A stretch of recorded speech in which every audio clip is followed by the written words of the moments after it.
December 2 செவ்வாய்க்கிழமை. இதுவரைக்கும் நீர் கேளாமற் போனீர். யாத்திராகமம் 7:16. கர்த்தருடைய வார்த்தைக்கு செவி சாய்க்காமல் போன பார்வோனை பார்த்து மோசே சொன்ன வார்த்தைகள்தான் இவை.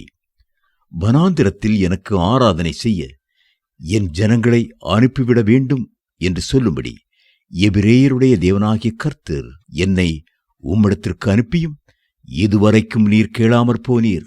யாத்திராகமம் 7:16 என்று மோசே சொல்லுகிறார்.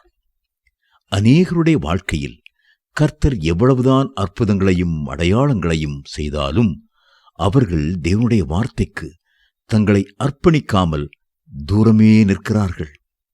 இன்னும் சில குடும்பங்களில் சாபங்களும் வறுமைகளும் கர்த்தருடைய கோபாக்கினையும் தண்டனைகளும் எவ்வளவோ வந்தும் கூட அவர்கள் உணராமலும் செவி கொடாமலுமே இருந்து விடுகிறார்கள். அன்று கர்த்தர் மோசேயை பார்வோனிடத்தில் அனுப்பினார். முதலில் அநேக அற்புதங்களை நிகழ்த்தி இஸ்ரவேல் ஜனங்களை அனுப்பிவிடும்படி கர்த்தர் கேட்டுக்கொண்டார். மோசேயின் கையில் உள்ள கோலை பாம்பாக மாற்றி காண்பித்தார். மோசேயினுடைய கைகளிலே வெண்குஷ்டம் தோன்றும்படியாகவும் அது மறையும்படியாகவும் செய்தார். ஆனால் பார்வோனோ அதையெல்லாம் பொருட்படுத்தவில்லை. அதைத் தொடர்ந்து கர்த்தர் பார்வோனையும் அவன் ஜனத்தையும் எகிப்தையும் வாதைகளினால் வாதிக்க சித்தங்கொண்டார். கர்த்தர் சில காரியத்தை உங்கள் வாழ்க்கையிலே செய்ய தீர்மானிக்கும் போது முதலில் அன்போடு கூட அதை சொல்லக்கூடும். சில அற்புதங்கள் அடையாளங்களை நிகழ்த்தி உங்களுக்கு உண்மையை உணர்த்தக்கூடும்.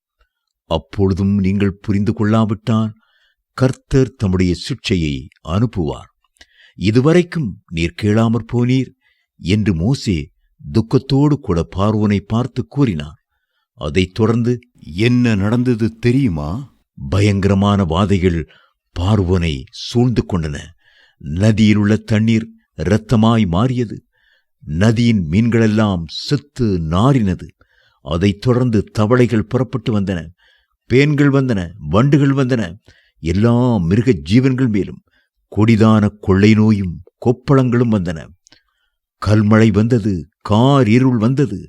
முடிவில் எகிப்தில் உள்ள எல்லா தலைச்சன்களும் சங்கரிக்கப்பட்டார்கள். அன்றைக்கு பார்வோன் கர்த்தருடைய வார்த்தைக்கு செவி கொடுக்கவில்லை. ஆனால் நினிவேயின் ராஜாவோ கர்த்தருடைய வார்த்தைக்கு உடனே செவி கொடுத்தான்.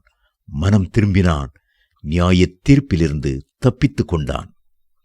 அன்றைக்கு தேவன் பார்வோனிடத்தில் மோசேயை அனுப்பினார். ஆனால் இன்றைக்கு தேவன் தம்முடைய ஒரே பேரான குமாரனையே நமக்காக அனுப்பியிருக்கிறார். ஆனால் நாம் செவி கொடுக்காமலும் கர்த்தருடைய வார்த்தையை கேளாமலும் போனால் அந்த கிருபை மாறி நியாய தீர்ப்பு உண்டாகிவிடும். தேவப்பிள்ளைகளே, இன்று கர்த்தர் நமக்கு கிருபை பாராட்டுகிறார். தேவகுமாரரான கிறிஸ்துவின் வார்த்தைக்கு செவி கொடுத்து நாம் நம்மை அர்ப்பணிப்போமா?